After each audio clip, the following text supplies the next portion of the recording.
profesora. Muy bien. Muy buenas tardes para todos. Es realmente un placer y un honor estar aquí con ustedes para este acto cultural que significa mucho para nosotros. Y digo nosotros porque yo vengo en representación de una asociación cultural cuyo nombre pueden ver aquí abajo en el banner, Areópago Cordillerano. Venimos de Cordillera, somos jóvenes, igual que ustedes, que hemos pasado por la casa de estudio universitaria y nos hemos congregado con la finalidad de apoyar culturalmente a nuestro país, de aportar más que apoyar.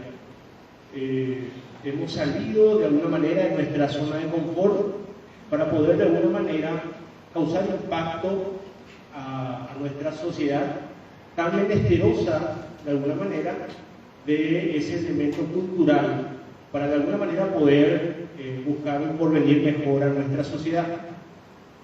El Areópago Cordillerano se fundó hace un año y medio atrás, en medio de la pandemia.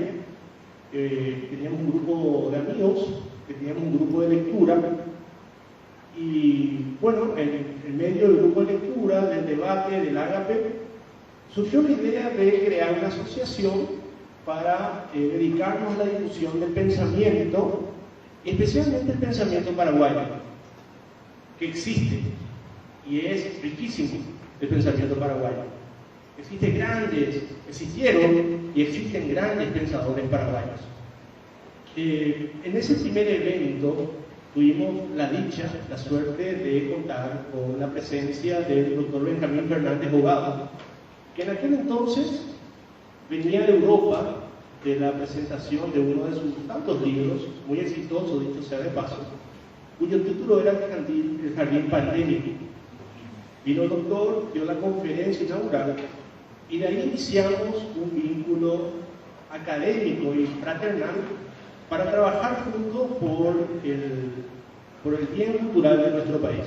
Tanto así que el Instituto Libre de Altos Estudios, una institución que está a cargo del doctor Benjamín, realiza una actividad fascinante denominado Universidad de Verano o Univerano.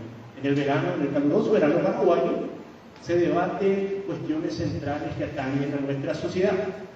Entonces el doctor nos hizo parte de ese evento, que son 4 encuentros fascinantes, donde se debate a nivel nacional y a nivel internacional, y del cual hemos escrito un libro que está a la venta, dicho sea de paso, allá en la entrada. Después surgió la idea de promover la lectura. ¿Y cómo lo hicimos? Y bueno, nos reunimos y pensamos y dijimos, vamos a lanzar una revista. Como el paraguayo le cuesta mucho la lectura, cosa con la que diciendo, porque el paraguayo lee a su manera, eso se va a encargar de dar un análisis el doctor Strueder, uno de mis grandes maestros, con quien tengo el privilegio de compartir la mesa esta noche. Nos decidimos a lanzar una revista, y el título de la revista alude a la palabra areópago. Y quiero explicar brevemente la palabra areópago. Areópago tiene una derivación, mejor dicho, del mundo griego. Tiene la palabra Ares, el dios de la guerra. El dios de la guerra había sido juzgado por los dioses del Olimpo, y ese lugar fue denominado las colinas de Ares. Posteriormente los griegos le dieron una significación cultural muy interesante, porque el Areópago era el escenario donde este grupo de pensadores muy cultos, que están en la base de nuestra sociedad occidental, de nuestra cultura, se reunían en el Areópago para debatir las cuestiones que atañían al bien común. Entonces, nosotros lo que estamos haciendo es actualizar el Areópago y crear un escenario donde podamos debatir las cuestiones que atañen a nuestra sociedad. ya sea desde la filosofía, desde el derecho, desde la política, desde la economía, desde todas las disciplinas que puedan aportar a construir una sociedad mejor. Entonces, la revista tenía que tener un nombre que aludía a la asociación, al nombre de la asociación, y quedó demasiado bueno el título de la revista, Ares, el dios de la guerra. Solo que el combate que estamos haciendo ahora es contra el enemigo más grande que tenemos, la ignorancia. De ahí el lema del Areópago, que nos remonta al siglo VI a.C., al filósofo Parménides: la razón terminará por tener la razón. ¿Y por qué eso? Porque estamos asistiendo a un periodo de crisis de los fundamentos, crisis de la racionalidad, y es necesario retornar a la razón. De ahí el lema: la razón acabará por tener la razón. Entonces, la revista ya fue lanzada en su primera edición, y hoy día, Fiesta para la Cultura, estamos lanzando la segunda revista, que tiene por título un análisis filosófico, político y social sobre la identidad. La identidad, para el filósofo Aristóteles, tenía una significación muy importante en su sistema de pensamiento. La identidad es aquello que hace que seamos lo que somos y no seamos otra cosa. Puede sonar a trabalengua, pero es bastante interesante. Entonces, la identidad es algo que lo vamos construyendo, no es algo concreto, lo estamos construyendo. Entonces, a través de estos escenarios culturales, estamos construyendo también nuestra identidad paraguaya.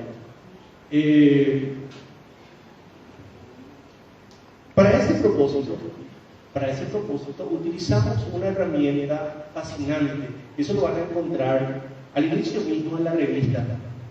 Es el método de las ciencias sociales, la hermenéutica. Y la hermenéutica, del mismo modo, nos remonta al mundo griego, con el dios Hermes, que era el secretario o el mensajero de Zeus, que se encargaba de alguna manera de transmitir el mensaje divino a los hombres y viceversa, y llevar el mensaje mortal ante los dioses, especialmente Zeus. La hermenéutica es un método que nos posibilita dialogar con los más grandes pensadores de la humanidad. Cuando agarramos un libro de Platón, de Aristóteles, o de algún gran pensador, algún gran escritor, estamos a través de la hermenéutica, dialogando directamente con ese pensador. Entonces, en esta flamante revista, fascinante, que cuenta con 10 o 12 ensayos, análisis, ya sea de académicos ya consolidados, y también de estudiantes y algunos profesionales que están en proceso de consolidarse, uno puede encontrar una reflexión que le puede ayudar de alguna manera a entender la identidad paraguaya a través de la hermenéutica. Y quiero cerrar con esto para darle la palabra después a nuestros académicos. Uno de los grandes padres de la educación americana, el profesor Horace Mann. Alguna vez al profesor Horace Mann le preguntaron qué querían que dijera por su epitafio. Epitafio, donde uno va al cementerio y lee, ¿verdad? Profesor, ¿qué queréis que diga en tu epitafio? Respondió algo muy interesante. Dijo el profesor Horace Mann: tengo vergüenza de morir y no haber logrado un triunfo para la humanidad. Tengo vergüenza de morir y no haber logrado un triunfo para la humanidad. Entonces, leer un libro, leer la revista, comprar un libro, ya de alguna manera en nuestra sociedad de crisis representa un verdadero triunfo para la humanidad. Entonces, la invitación está dada a que puedan conseguir la revista y darle una lectura, y esperamos las críticas. Muchas gracias.